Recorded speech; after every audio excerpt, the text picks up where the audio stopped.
Bonjour à tous et bienvenue sur le site allmusculation.com. C'est Jérôme et Fanny de chez Bug Protein qui vous présentent dans la série les différentes méthodes d'hypertrophie. Aujourd'hui, le multisystème ou autrement appelé le 6x6. 6x6 pourquoi? Tout simplement pour 6 séries de 6 répétitions, généralement avec 2 minutes 30 à 3 minutes de récupération entre chaque série.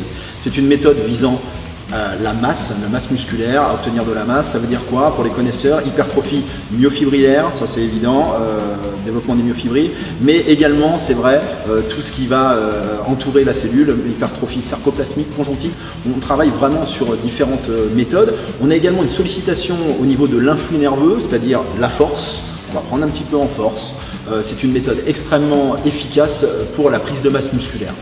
Aujourd'hui, et dans le but vraiment de nous adresser à nos amies femmes, c'est Fanny qui va vous présenter cette méthode avec l'exercice roi pour cuisses et fessiers. Je vais vraiment la laisser parler. On va présenter le squat. Le squat. Je te laisse expliquer tout ça.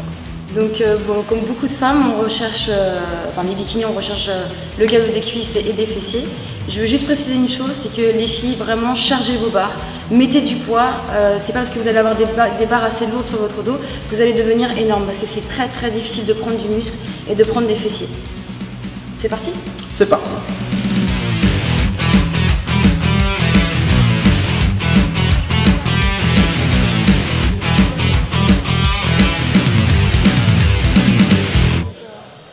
Alors on va vous présenter la méthode Bug System 6-6 à partir d'un mouvement, le squat, en l'occurrence là pour développer vraiment l'hypertrophie au niveau des cuisses et des fessiers.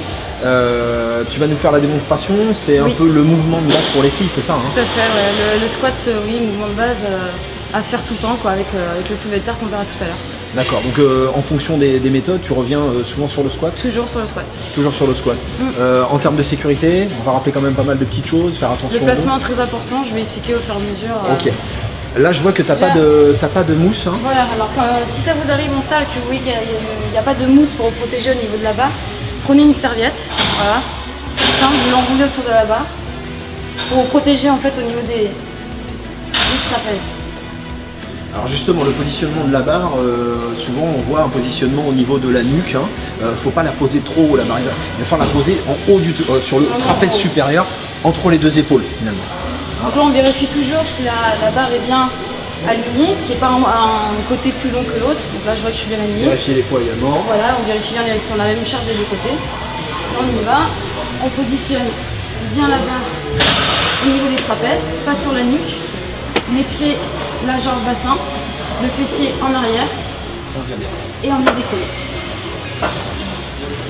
On évite de trop s'écarter, on reste ici avec les protections de chaque côté. Voilà. On va faire un demi-squat, c'est-à-dire les fessiers à peu près au niveau des genoux. Voilà. Moi, mon rôle de pareur, voilà. Mon rôle de pareur, évidemment, c'est toujours de la protéger, éviter qu'il y ait le moindre problème. Hein. N'hésitez pas à venir parer vos athlètes. Alors au niveau de la respiration, on expire quand on remonte, on inspire quand on descend.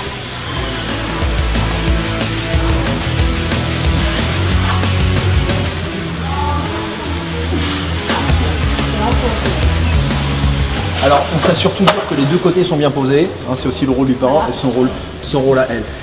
Récupération, 2 minutes 30, 2 minutes 30 sur un 6x6, hein, donc vraiment une bonne récupération.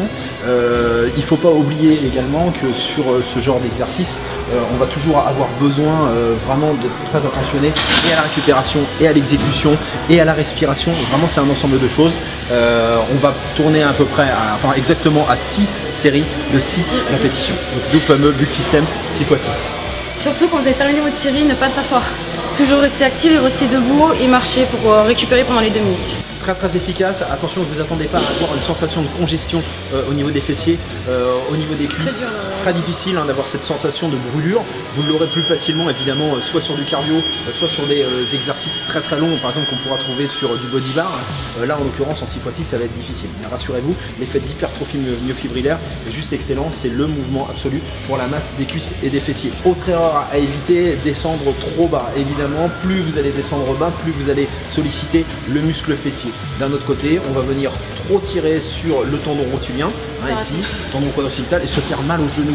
Donc, un simple, on va refaire une petite démo sans la barre. Sans la barre. Ici. La descente, fesses, genoux. bien droit. Lorsqu'on remonte, on souffle et on monte. Regardez son dos qui reste toujours tout à très droit. Ici, voilà.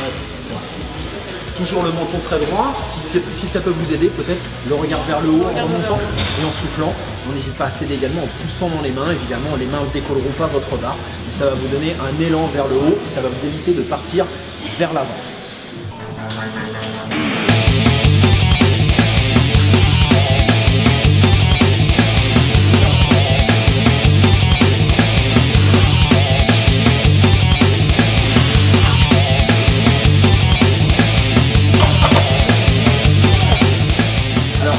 On a vu le positionnement également des pieds, on va peut-être repréciser parce que c'est un mouvement très important.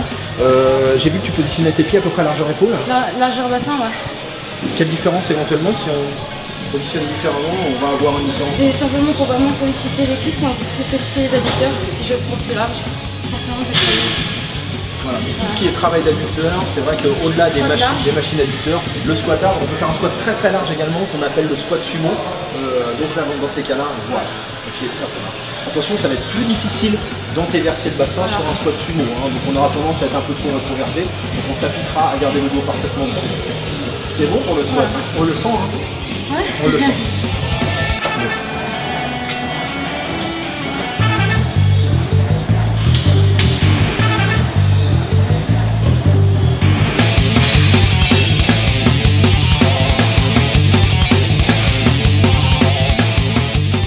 Alors, on n'oublie pas également, c'est du 6x6, 80% de votre charge, de votre répétition maximale, de votre RM. N'hésitez pas les filles à charger, soyez à 80%. Il me semble que la 7ème, elle passe pas. Elle passe pas. La 7ème, elle ne passe pas. La 6ème très difficile, la 7ème on la passe pas. Voilà, On est échauffez-vous en bien. échec. Ne vous arrêtez pas parce que vous avez compté 6. Arrêtez-vous parce que votre corps ne peut plus faire la 7ème. D'où l'intérêt du power quand même, et d'où l'importance de trouver sa charge idéale, sa RM, ses répétitions maximales, qu'on aura préalablement déterminées. C'est vraiment très important comme concept d'être vraiment à 80% de sa RM à son maximum à 6.